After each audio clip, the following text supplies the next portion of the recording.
Hey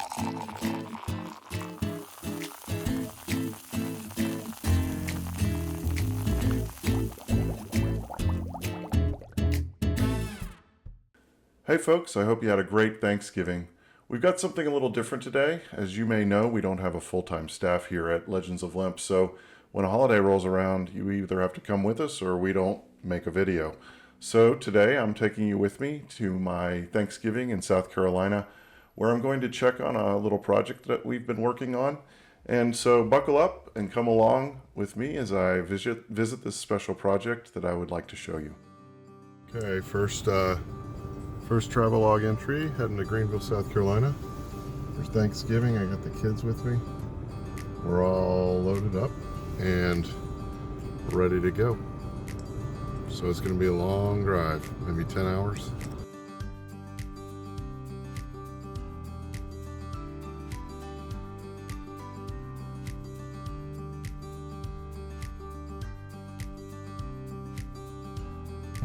Hey, checking in just outside of Nashville. Filling up here. Been on the road for about 5 hours. Heading back to South Carolina. As I go south, you'll notice that I develop a southern accent. I don't know why that is, but that is what happens. Very strange. Anyway, signing off.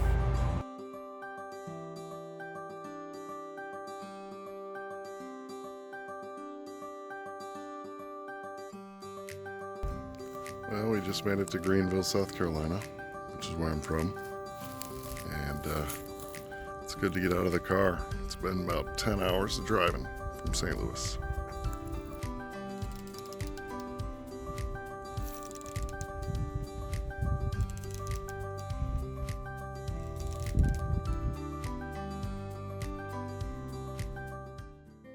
I'm about to get going on Thanksgiving Day to Saluda.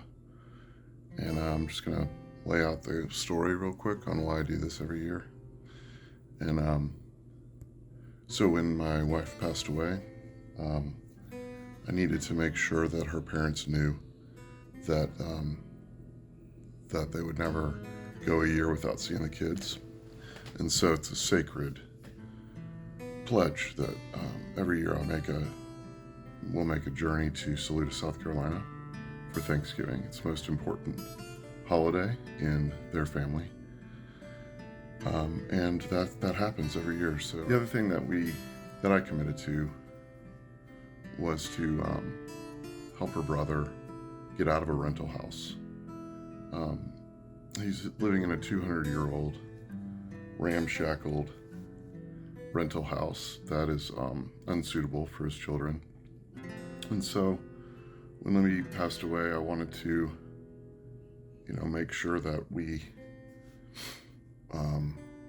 gave him a place that he could rely upon, that was near the family, near her parents and near his brother and sisters-in-law. And yeah, so that's what we did. It's pretty great. I set aside as much as I could afford, and he was the general contractor, and we built a steel building. He built it. He did it. Out in the middle of the woods next to a pond that Libby would fish in. She was loved fishing. Just loved that. So we got her fishing pond on the family's land, and we put up a steel building next to it in her memory, and also to provide for her niece and nephews, which is the best thing to do, I think, for somebody's memory, is to provide for the living, and he will have a basis from which to launch his next moves in life without fear of losing shelter, which is the most important thing, obviously, when you're a daddy. Losing shelter and not being able to provide for your children. I'm trying to take that fear with help from him away, in Libby's honor. So, okay, that's enough.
Yeah, so I'm gonna go to the bathroom here in Walter's rental house. Oh, I have to go outside, and it's uninsulated. This is cold. And then there's the bathroom. So it's not horrible once you make it into the bathroom, because then it's heated. But outside's a bit cold, so you have to put on your coat to go to the bathroom here. So this is the first time, I think, Walter, this is the first time I've seen it with a building on it. Yeah, last time you were here, it was just a roof and posts. Yeah, posts and roofs. So this is kind of exciting, really exciting. Let's go. Show us. So I'm Walter Griffith, and this is the land that we're building on. So we are building a metal building. Most people are probably going to understand this as being a metal building. Some people call it a post frame house. Some people call it a barn dominium. And I like metal building. Metal building. I've tried to get it right, and different people say different things. This is no barn dominium. Barn dominium. So essentially, it's just metal on top of minimal wood structure. It is a 40 by 50. How many bedrooms you got in this place? We got 3 bedrooms and a 2 bath. 3 bedrooms, how many kiddos? We got 3 kids and myself. 3 kids, perfect. You want to take a look inside? I definitely want to take a look inside. Come on.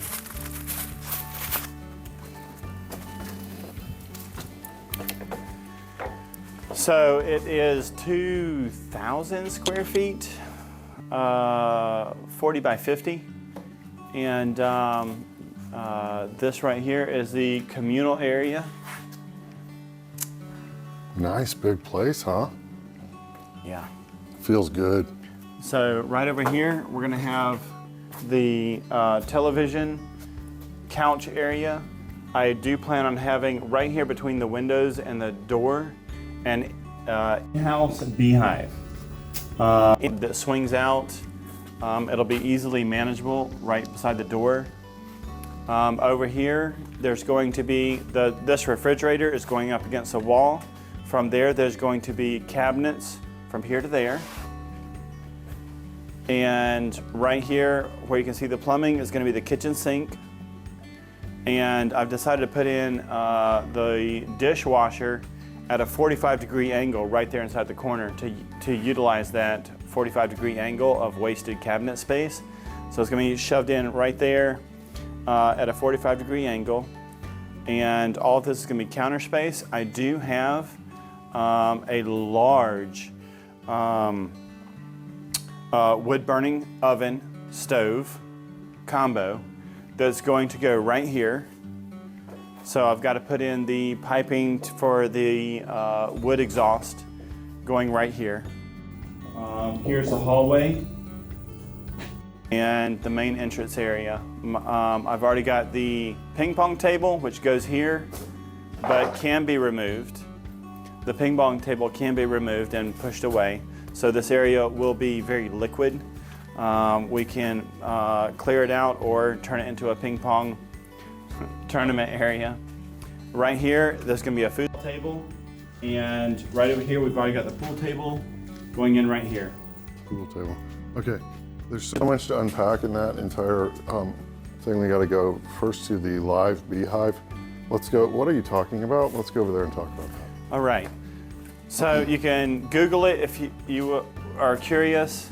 I have always had outdoor beehives, and you know, just a standard box beehives. But there are plans on the internet to have a beehive. Some people put them on hinges, some people make them fixed. But imagine a beehive that's about this thick, maybe a foot wide, and 4 or 5 feet high. And you basically just make a hole for them entrance and exit out of the hive. And my plan is to have it here next to the door because I've never done an indoor beehive. But I would like to have a tarp that I'm going to sew that will cover the door and crack, so I can work the beehive from right here, and I can open up the beehive without worrying about them going into the house. Okay, I'd just like to thank Cousin Jonathan for running the camera. Just really appreciate that. All right, further to steel building, obviously cost was our main driver. Cost, okay, give us the specs on the house, like the stats. So we talked about it being just under $250,000 to have a double wide, a gorgeous double wide installed, but otherwise you're gonna have to wait a year for a mobile home, or wait a year to have one custom built, and those houses are really expensive. So here's the deal, metal, we've got 9-foot ceilings. 9-foot ceilings? 9-foot ceilings. Yeah. It is 40 feet by 50 feet long. So it's 2,000 square feet. I think I've got 15 windows. They are thermally insulated windows. My R rating on the inside of the house is above required. Most of the rooms are over 16 feet by 12. So there's 3 bedrooms. Yeah, there's 3 bedrooms. And I have an amply large, I think it's 12 by 8 feet for a guest bathroom. Both my children's closets are, I think, 5 foot by 6 feet, 9 foot. I've got an ample pantry linen closet that is also 12 by 8 feet, massive. I've got a hallway that I think is 10 or 11 feet. It'll hold the pool table. And the master bedroom is, I think, 15 by 16 feet. And a gigantic attic. Got a huge attic. For so you don't need your basement when you can use that huge attic space for storage. Right. It'd be nice to have a basement, but maybe that'll be the next thing you dig. Yeah, under a slab. Some sort of shelter. Some kind of shelter. But it's the massive dimensions. And by the way, the interior is shaped like a giant L shape, and the kitchen is combined with the communal room and the main hallway that leads to the pond and the French doors. It's just a massive interior. It is awesome. So let's break it down. 3 bedrooms, pretty big living space. You went on your finishes. I would say they're acceptable, right? They're pretty good finishes. You know, the fixtures and things. You have a nice stove, a nice new refrigerator. You've got everything you need to live out here, and you did it. You've got your own water supply. You've got your own septic system. You've got a pond, of course. We've got the pond out here. All of it was done for how much? So far, I am $107,000 in. $107,000 for 2,000 feet of very nice living space, great efficiency value, and speed. How fast did you get it done? I had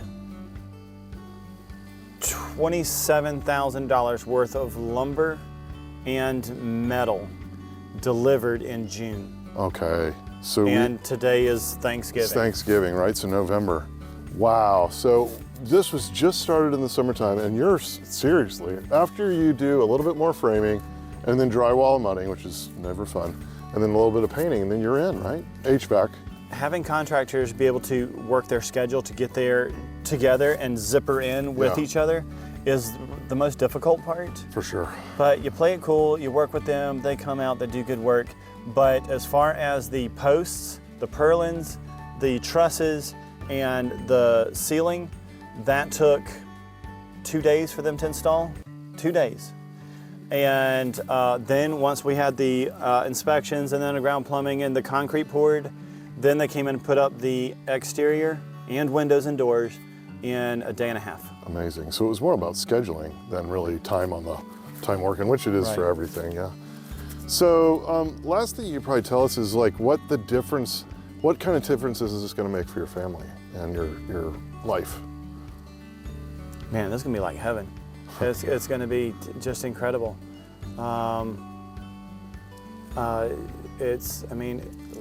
Listen to the audio, it's quiet.